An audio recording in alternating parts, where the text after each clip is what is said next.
10 years YouTube, 10 things I have learned. Number 1, with the effort and energy you need to make it on YouTube, you can reach nearly everything, every career in your life. Let me explain it with a quote from a medical doctor I read somewhere, but I'm very sorry, but I can't find it anymore. But the quote was like, the second hardest thing in his life, beside becoming a medical doctor, was to reach 1,000 subscribers on YouTube. And this shows in a perfect way how hard it actually is to reach something on YouTube. For me in person, it's the same. The longest lasting, the hardest thing, the most expensive thing, the biggest thing I ever tried to do, tried to reach, tried to make in my life is becoming a YouTuber, and I'm still not there. I'm something between 10 and 20,000 subscribers, and this is, in the world of YouTube, it's nothing. But I'm on a good way, but it still needs a lot of work. There's a lot of work to do. There's a lot of money to spend into YouTube, and with this energy, with this time, with this effort, I guess I could have made nearly everything I wanted to make in my life. Number 2, you don't need money, but it helps. For example, Mr. Beast. Mr. Beast is the worst, absolute worst example for young creators, young YouTubers, people who want to reach something on YouTube, because Mr. Beast is exceptional. He, for example, made his first 100,000 subscribers with his phone. Mr. Beast had nothing at the beginning. He was a poor kid by a military mom. His father was gone, something like that. He recorded YouTube videos at first on his webcam with his built-in microphone of the computer in terrible quality. Then he got a very good phone. The first iPhone, I guess it was the iPhone 3 or 4, something like that, from his mother. And with this phone, he increased the quality, but still, till 100,000 subscribers, he just had the phone with the built-in microphone, then he invested in a microphone, and so on. So it's possible, even with the least things you have, everything. You're watching this video on a phone. Every phone nowadays is better than the phones were at the times where Mr. Beast started, and even at the times where I started. But yeah, the quality, the level of quality on YouTube is pretty high, as you can probably see in my videos. So yes, you don't need money, but it definitely helps to increase the quality from the start, to make better videos from the start, to have better chances to make something, to reach something on YouTube. Number 3, you need patience. The best example is my YouTube channel. On the day of the upload of this video you're watching right now, 10 years ago, on the 26th of December 2013, I uploaded my first YouTube video. 10 years ago by this day. Oh my god, I feel so old now. And now look at the number of my subscribers. Not too bad, but for 10 years it's definitely not much. But the good thing is, 50% of those subscribers came within the last 12 months. Does that mean that the 9 years before those 12 months were a waste of time? No, because in those 9 years I learned a lot. But learning often means failing. To give you some backstory about my channel, I guess I started between 2010, 2011 to experiment with some ice skating tricks, and on one day in October or November 2013, my school friend Benedict started to record me doing those tricks on his phone, edited some of those clips together, put some music in the background, and showed me the final result. A video, not even a YouTube video, just a video. And to be honest, this video was, not good, terrible, but I loved it, to see myself ice skating, to see myself on the video. And then Benedict and me, he loved his edit, I loved the video, I loved to see me skating. We decided to make a big video together and to upload it on YouTube, exactly on this day 10 years ago. By the way, a full story about this video is linked in the info button wherever it appears. Then we were messing around with this channel for a while, so from December 2013 till the spring of 2015, we gained around, I guess it was less than 3,000 subscribers, I guess it was like 2,970 subscribers-ish we had at the end, but then we had to do different things in our life and we quit the channel. In late 2018, I decided to restart the whole Freestyle ice skating YouTube channel under a different name, Alpine Ice Freestyle, with a documentation video about the beginning of this channel and how everything changed and my life and everything. And you'll find this video as well in the info button wherever it appears. Yeah, I think I should learn after 10 years where the info button appears in the video. And with this restart of the channel, I also decided that I want to be a freestyle ice skating YouTuber. So approaching freestyle ice skating YouTube like YouTubers approach YouTube and not like ice freestylers approaching YouTube. You know, the most ice freestylers, or nearly every ice freestyler, is putting up videos about freestyle ice skating on YouTube just to show off and not really about doing this YouTube thing. It's about making videos about the sport, but not making videos for YouTube, which is a different approach. And in late 2018, I also decided that I want to approach the YouTuber in freestyle ice skating more, that I want to become a freestyle ice skating YouTuber who does freestyle ice skating, but also is doing what YouTubers do with different topics and everything. And this is what I started now 5 years ago. It was in late 2018 when I started this project. And now 5 years in, the channel is exponentially growing, and I think I'm on a good way to finally fulfill my dream and to become a freestyle ice skating YouTuber. But there's still a lot more work to do. And the worst thing about this lot more work is number 4. There's no guarantee to make it on YouTube. That is a fact. YouTube is a thing that can be done by everybody, but making YouTube a full-time job or even a side hustle that earns you some money or even reaching 1,000 subscribers is an incredible long journey, is incredible hard work, and just less than 1%, I guess less than 0.1% of the people who are starting a YouTube channel actually make it. I am nothing different.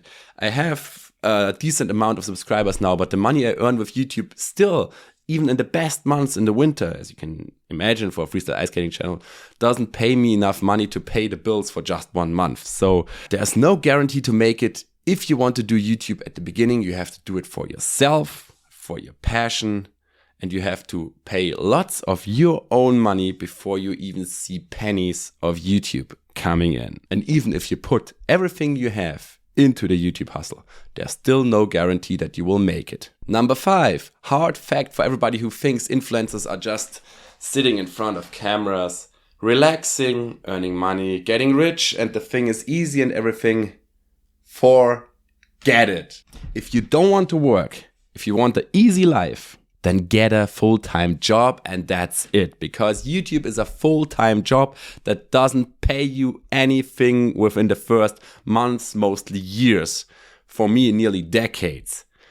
YouTube is a full-time job. You have to do, besides your full-time job, that you need to pay for the gear, for everything you want to do as a YouTuber. YouTube is a shitload of work. In my special case, for example, I'm working normally in a regular job, and then if those hours are finished, then I invest nearly the same hours into YouTube. I invest all my weekends, I invest all my spare time, I invest all my holidays, okay, not everything, but the most of it, into YouTube. So YouTube is like a full-time job besides a full-time job that doesn't pay you anything at the beginning, and for the most people who attempt it, never will. That's a fact. So if you don't like to work, if you want to have an easy life, get a job, you start at 8, you finish at 5, that's it. This is the easiest thing you can do.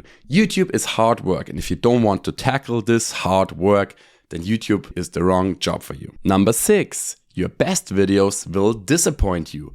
That's a fact. Some of the best YouTube videos I ever made, with, in my eyes, the best filming at those times, the best editing at those times, where I was sitting weeks in the edits for the videos, and I was giving everything to shoot the perfect angles for this video. I did the absolute best for my videos. Some of those videos don't even hit 1,000 views. For example, No-Fi, How It's Going. This video is by far one of the best videos I've ever made. I loved it from the first second, and the effects, the editing, it took me for so long. Less than 1,000 views. By the way, info button, check it out to get it more views. Please, this video is so much worth it. Example number 2, Holy Festival Polarion. So the thing where they throw those color packages up like at the Holy Festival. They're doing that in Polarion every year at the beginning, at the end of the season.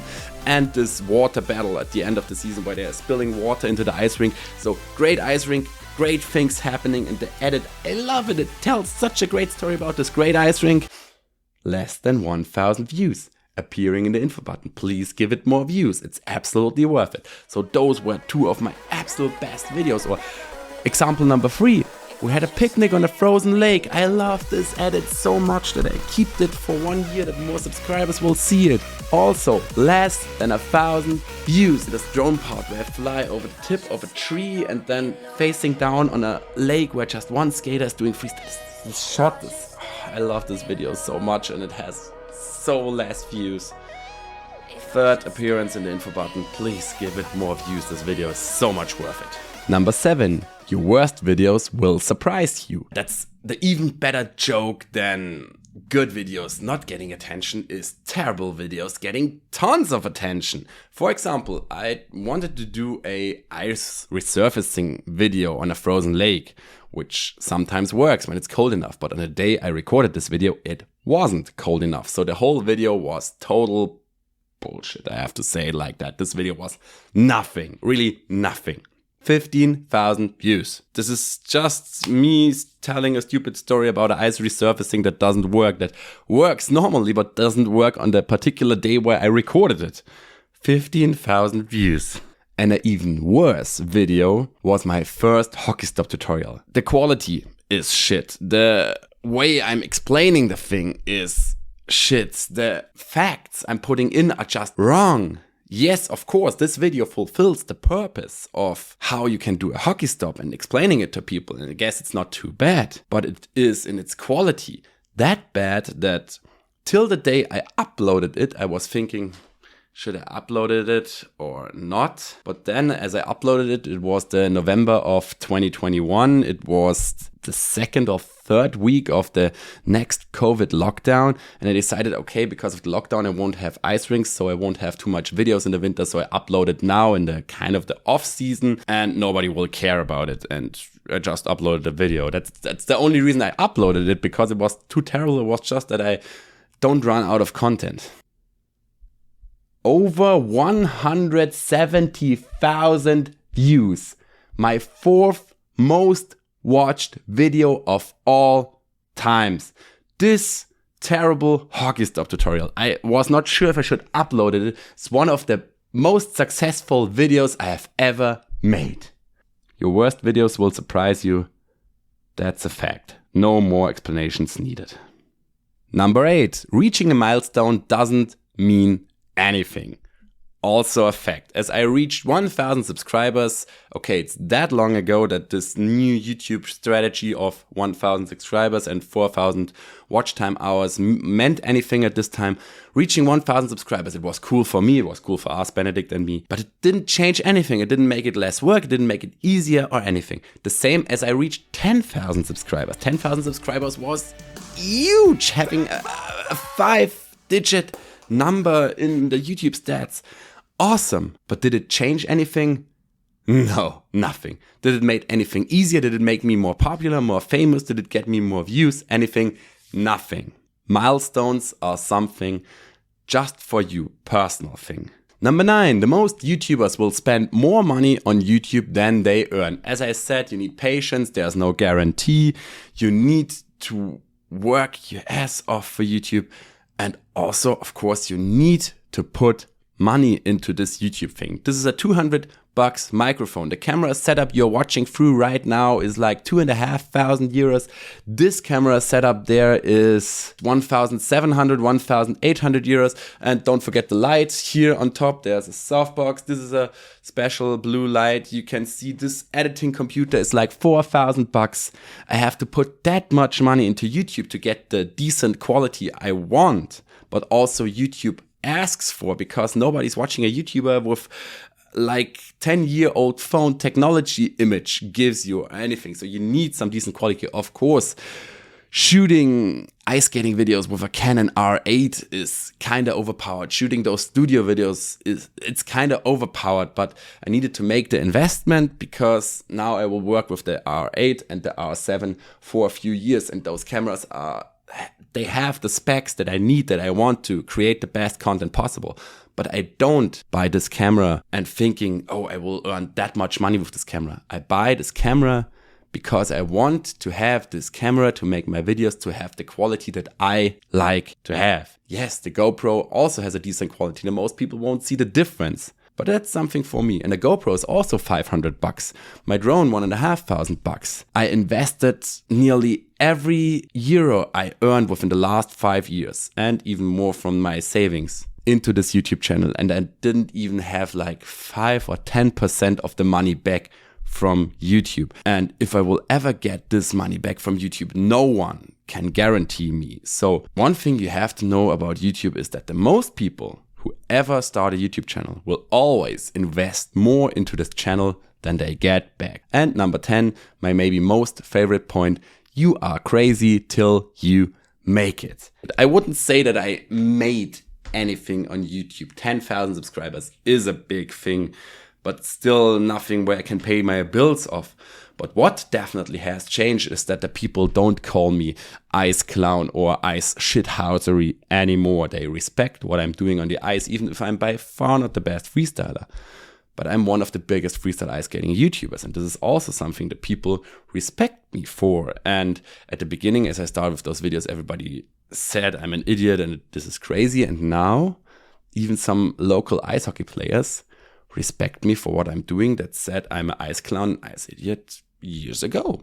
If you start something risky like YouTube or freestyle ice skating, which is probably not the most famous thing in your town because they do figure skating or speed skating or hockey playing, and they do all of it in my hometown. One day, probably if you make it, those people will respect you. But the first years, you're the crazy guy who's trying something different. But that's what I want to say to you at the end of this video. There are so many things that are speaking against YouTube, but it always feels better to be different and make it than swimming with everybody and don't make it. So be different, enjoy freestyle ice skating, enjoy making YouTube, probably enjoy my YouTube videos. And that's basically all I want to say, all I have to say for today. If you want me to make more videos about freestyle ice skating and YouTube and this YouTube thing overall, let me know that in the comments, and it also helps the algorithm, as well as giving it a thumbs up and subscribing if you don't want to miss anything in the future. Feel free to buy my merch, feel free to follow me on Instagram. That's it for today, guys. See ya.